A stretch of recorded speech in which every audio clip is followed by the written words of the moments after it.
ভালোবাসা ভালোবাসে শুধুই তাকে, ভালোবেসে ভালোবাসায় বেঁধে যে রাখে। এটা কোনো না কোনো একটা মুভির ডায়লগ, যে মুভিটার নাম আমার এই মুহূর্তে মনে পড়ছে না। তবে কথাটা কিন্তু অতি বাস্তব। কারণ আপনি যদি কাউকে ভালোবাসেন, সেই কিন্তু আপনার কাছে আসবে। আদারওয়াইজ আপনি যদি কাউকে ঘৃণা করেন বা ভালো না বাসেন, সে কিন্তু কখনোই আপনার কাছে আসবে না। তো আমাদের সমাজে এখন ভালোবাসা, আন্তরিকতা এই জিনিসগুলো বিলুপ্ত হতে চলেছে। এখন ভালোবাসা বলতে অন্য কিছু বোঝায়, স্বার্থ বোঝায়, লোভ বোঝায়। তো আসলে এই জিনিসগুলো থেকে আমরা মানুষটা কি কখনোই বেরিয়ে আসতে পারবো না? বাসায় একটা কুকুর বিড়াল পুষলেও তার প্রতি যে মায়া, ভালোবাসা, যে স্নেহ তৈরি হয়, সেটা আসলে বলে বোঝানোর না। তো মানুষের মধ্যে কিন্তু এই রেষারেষি, হানাহানি, এই হিংসা বিদ্বেষ, এইগুলোর জন্যই কিন্তু মানুষে মানুষে আজ এত বিভেদ।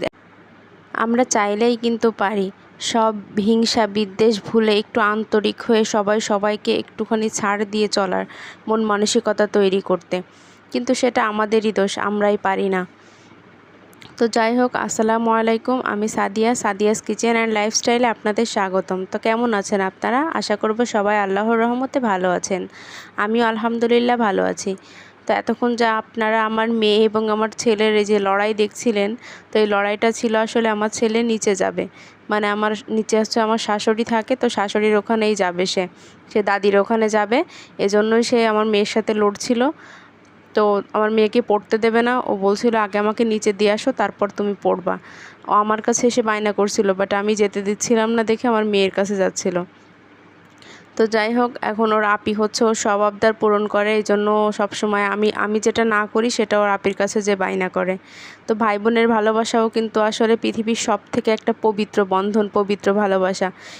এই ভাই বোনের ভালোবাসার উপরে কিন্তু আসলে আমার মনে হয় না পৃথিবীতে আর কোনো ভালোবাসা এরকম আছে। তো আমার ছেলে মেয়ে সবসময় এরকম লড়ে, আবার কেউ কাউকে ছাড়া এক মুহূর্ত বাঁচতে পারে না। মানে আমার মেয়ে যখন স্কুলে যায়, আমার ছেলে সারাক্ষণ বলতে থাকে আপি কই, আপি কই, এরকমই। তো এই যে আমি এখানে দুপুরে রান্না করতে চলে আসছি। তো আমি মাংসটা ভিজিয়ে দিলাম, আমি আজকে চিকেনটা রান্না করব। আর এখানে হচ্ছে আমার শাশুড়ি গুঁড়ো কুটেছে, যে আতপ চালের যে গুঁড়াটা আছে সেই গুঁড়াটা কুটেছে। তো মানে সেই গুঁড়াটা হচ্ছে আমাকে দিয়ে গেল। তো আমি হচ্ছে একটা পলিতে করে রেখে দিচ্ছি। তো পলিতে করে আমি ফ্রিজে রেখে দেবো। ফ্রিজে রাখলে গুঁড়াটা অনেক মানে একটু ভিজা ভিজা থাকে, অনেক দিন ভালো থাকে। মানে অনেক দিন ভালো থাকে বলতে শুকনা গুঁড়াই কিন্তু অনেক সময় অনেক পিঠা হয় না, তো এই জন্য ভিজা গুঁড়াই কিন্তু অনেক পিঠাই হয়। তো এই জন্য আমি ফ্রিজে রাখার চেষ্টা করি। আর এখানে হচ্ছে আমাদের বাড়ির যে পোলাও চাউলটা, তো আমি বাজার থেকে হচ্ছে চাষি, তারপর হচ্ছে আপনার চিনি গুঁড়া এই চালগুলো কিনি। তাও এটা হচ্ছে আমাদের বাড়ির চাল, বাড়ির পোলাও চাল। আমাদের যে গ্রামের বাড়ি, মাঠে ধান হয়, ওখান থেকে ধান থেকে চাল বানায়, ওরা হচ্ছে দিয়ে যায়। তো হচ্ছে সেই চালটা এই যে আমি এখানে রেখে দিলাম। আর এই তো এখন হচ্ছে ভাত রান্না করার জন্য চাউলটা ধুয়ে দিচ্ছি। ধুয়ে দিয়ে তারপর হচ্ছে আমি শুধু আজকে মাংস রান্না করব। আজকে আবার হচ্ছে আপনাদের ভাইয়া বাজার করে নিয়ে আসছে, তো বাজারগুলো উঠাতে হবে। তো এই জন্য আগে ভাবছি যে মাংসটা বসিয়ে দিয়ে তারপর হচ্ছে বাজারটা উঠিয়ে নেব। তো আমি এখানে 2 রকমের তেলই দিয়ে দিলাম, একটু সরিষার তেলও দিলাম, আবার একটু সয়াবিন তেলও দিলাম। আর তেলের ভিতরে আমি যে গরম মশলাগুলো, তো সেই গরম মশলাগুলো গোটা গোটা দিয়ে দিলাম। মানে এখানে দারুচিনি, এলাচ আর লবঙ্গ আর গোলমরিচ দিয়েছি।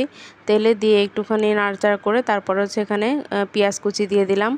আর এ পর্যায়ে হচ্ছে আমি রসুন বাটা আর আদা বাটা দিয়ে দিচ্ছি। আমি এখানে 2টা লেয়ার মুরগি নিয়েছি, তো 2টা লেয়ার মুরগি রান্না করব, তো সেই পরিমাণ মতো আমি এখানে মশলাগুলো ইউজ করছি। আর এখানে হচ্ছে আমি জিরা গুঁড়া দিয়ে দিলাম, তারপর ধনিয়া গুঁড়া দিয়ে দিলাম, এখন হলুদ দিয়ে দিচ্ছি, আর তারপর শুকনো মরিচের গুঁড়া দিয়ে দিচ্ছি। শুকনো মরিচের গুঁড়া আমি এখানে 2 চামচ মতো ইউজ করেছি, আপনারা যে যার টেস্ট অনুযায়ী ইউজ করবেন। তো আমার বাসায় যেহেতু বাচ্চা আছে, তো আমি সেই অনুযায়ী দিই, যাতে করে বাচ্চাদের বেশি ঝাল না লাগে। তো আর এখানে হচ্ছে আমি একটা স্পেশাল মশলা ইউজ করছি, যে মশলাটা হচ্ছে আমি বাসায় তৈরি করি। আর এখানে একটু পানি দিয়ে আমি মশলাটা খুব ভালো মতো কষিয়ে নেব। আর মশলাটা আমি হচ্ছে যে মশলাগুলো দিয়ে তৈরি করি সেটা আমি এখন বলছি। দারুচিনি, এলাচ, লবঙ্গ, তারপর হচ্ছে তেজপাতা, গোলমরিচ, এই সবগুলা মশলা আমি তাওয়ায় টেলে নিয়ে তারপর হচ্ছে সেই মশলাটা গুঁড়ো করে রাখি। তো সেই মশলাটা এখানে দিয়ে দিলাম। আর এখন হচ্ছে মাংসগুলা দিয়ে ভালো মতো মিশিয়ে আমি খুবই সামান্য পরিমাণ পানি এখানে দিয়ে দিচ্ছি। জাস্ট খুন্তিটা ধুয়ে একটু পানি আমি দিয়ে দিলাম। এই লেয়ার মুরগি কিন্তু সেদ্ধ হতে সময় লাগে না, তো এই জন্য পানি বেশি লাগে না। তো যাই হোক, আমি এখন মুরগিটা ওদিকে ঢেকে দিয়ে তারপর হচ্ছে এখানে যে আপনাদের ভাই মাছ নিয়ে আসছে, তো মাছটা একটুখানি উঠিয়ে রাখবো। মাছটা ভালো করে ধুয়ে তারপর হচ্ছে উঠিয়ে রাখবো।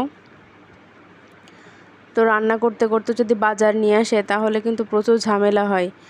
তো কি আর করার, রান্নাও করতে হবে, এগুলাও পরিষ্কার করতে হবে, দুইটাই তো আসলে আমারই কাজ, আমারই করা লাগবে।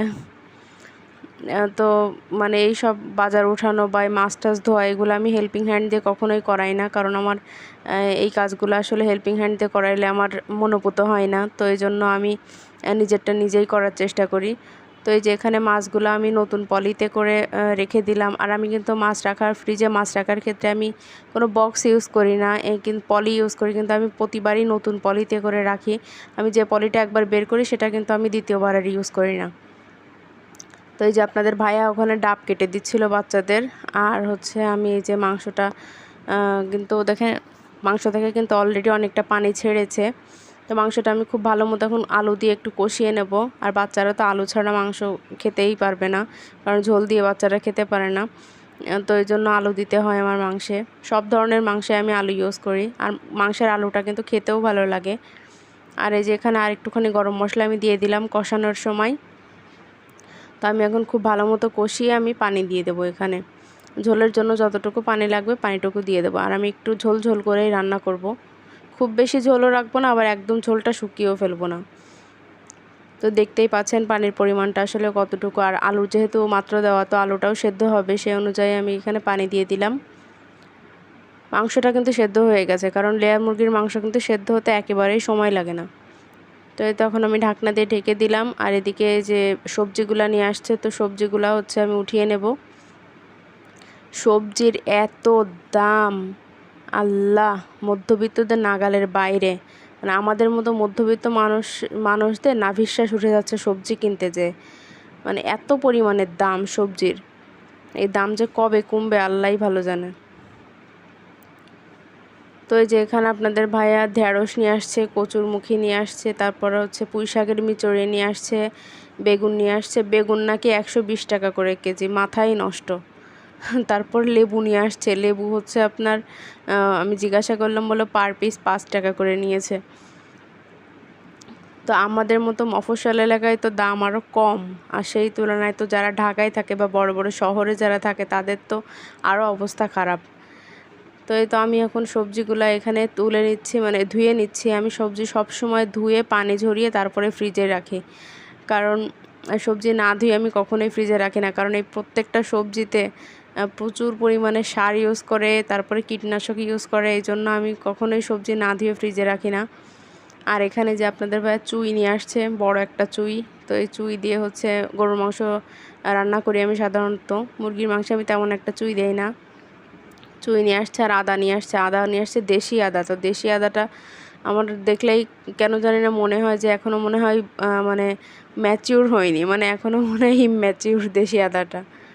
তো এই তো এখানে মাংসটা রান্না হয়ে গেছে। তো আজকে ভিডিওটা আসলে এই পর্যন্তই, কারণ সব বাজার সদায় উঠে আমারও কষ্ট হয়ে গেছে, আমি আর কোনো কিছু ভিডিও করতে পারিনি। তো এই তো মুরগির মাংসটা এই যে লাস্ট ফিনিশিং হচ্ছে এটাই। তো আমার ভিডিওটি যদি আপনাদের ভালো লাগে তাহলে প্লিজ আমার ভিডিওতে একটা লাইক এবং একটা শেয়ার করে দেবেন। আপনাদের কোনো মন্তব্য থাকলে কমেন্ট বক্সে জানাবেন। তো আজকের মতো আল্লাহ হাফেজ।